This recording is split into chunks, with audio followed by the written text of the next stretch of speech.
So now let's see how we can work around with the brush options inside a Photopea.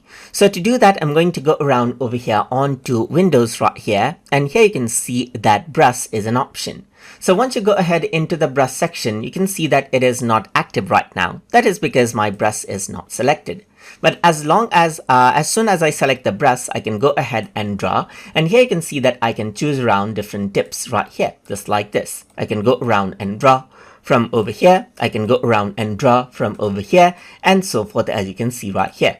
You can go ahead and change around the scatter of the brush right here so that you get different effect right here. You can change around the count and the count jitter as well. You can simply go around and draw this out.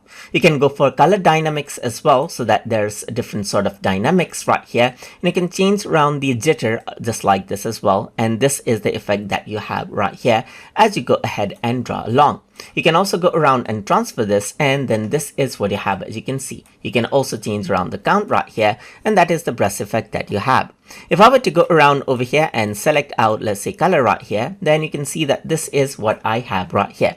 So that is how you can go around and work around with brush options inside a Photopea.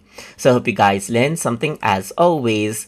And as always, please like, comment, share, and subscribe.